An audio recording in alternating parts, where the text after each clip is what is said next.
started corresponding with foreign universities to go abroad. At that time, in 1946, there was an advertisement by the government of India for 120 scholarships to send people abroad from all over India in all subjects. And the quota for Madras presidency was about 42. So I applied for one of those scholarships. There was an interview. I was selected. I was one of the 42 lucky fellows to get selected. Mind you, the selection committee consisted of all non-Brahmins.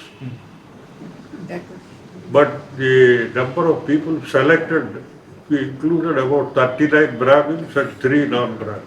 Because they just went by, they decided people are going abroad, they must get the best out of the opportunity given. So they selected the cream of those people who applied. And some 39 fellows got selected from among the Brahmin community and only 3 or 4 from other communities. And there was a huge uproar in the state. So they had to scrap that selection. So again another committee was constituted. And again the same candidates were interviewed. And this time they selected 3 Brahmins and 39 others. Naturally I didn't get selected. So I was very disappointed. My father noticed it. So we were all in Nellore at the time attending my brother Anandam's marriage with Sita. Suddenly he told me, if you want, by then I had got admission in an institution in England, Southampton University College. They had advertised for a postgraduate diploma in electronics and applied for admission. They gave it to me. So my father suddenly called me and said, if you want to go for that course, I will bear the expenditure.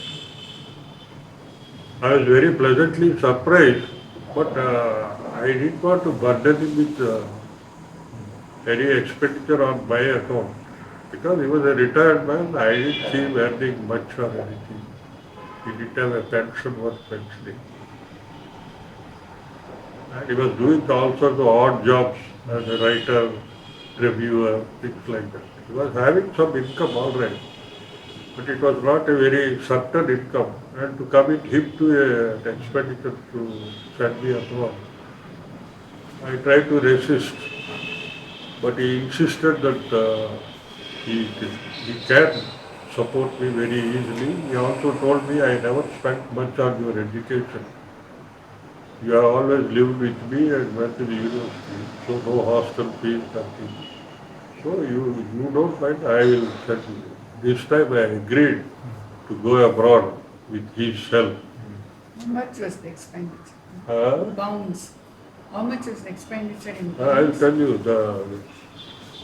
you, I had a friend also, a classmate called Venkatachari. He also wanted to go abroad. He got some sort of a apprenticeship at one of the radio companies in England. So we both decided to go abroad together. And we had to travel by sea. There was no aeroplane in those days. At least the aeroplane, there might have been aeroplanes, but they were far beyond our means to travel by air to England. By sea, by first class, the cost was 1,000 rupees. The journey was about 14 days. So going 1,000 rupees, coming 1,000 rupees. And the expenditure there was estimated at about 250 rupees a month for 1 year. That is about 3,000. So my father had to commit himself to about 5,000 rupees or so. And of course I had to buy a lot of new clothes, woolen clothes and things like that. We went to a well-known company, fabric shop in Madras, a company called June Saint. That fellow was well versed in equipping students going abroad. You see. So it was recommended to me by Thomas Cook and Company. So we went there and he charged it all about 600 rupees. I got 2 suits. I got one grey flannel trousers, one pair of white flannel trousers, so a scarf, some pullover, a hat, everything. He decided what I should buy. Only I had to make the choice of the cloth. And he was himself the tailor. So, in about 600, 700 rupees, I got fully equipped to go abroad. And the University College also said, if you want to stay in the hostel, you should bring your own bed linen and towels and all that. So I bought a lot of bed sheets, towels and so on. I had 3 big trunks full of clothes and one small box full of pickles, ghee, things like that.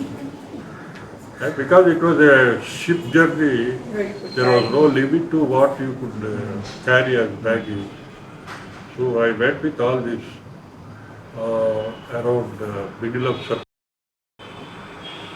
By then the college had opened already. The academic year started already. By the time I reached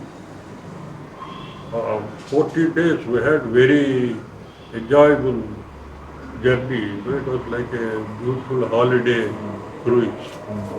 And about 1,000 passengers, most of them students going to England or America or something like that.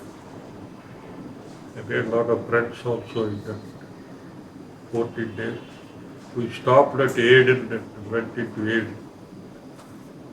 The ship stopped in the port side, but we were not allowed to get off.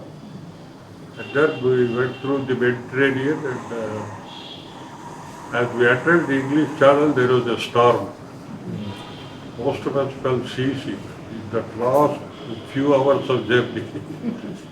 So by the time we reached the Southampton, that is where the ship actually berthed, we were all fairly sick and until that day we were all very happy. But at the last moment we had this problem. When we went there, Mr. Krishnamurthi, who was the High Commissioner of India in London, he came to receive us. So he gave us some pep talk on how we should behave ourselves and all that. He said, if you need any help, you can always call on the India High Commission. It was a rubbish. Actually, they never helped anybody.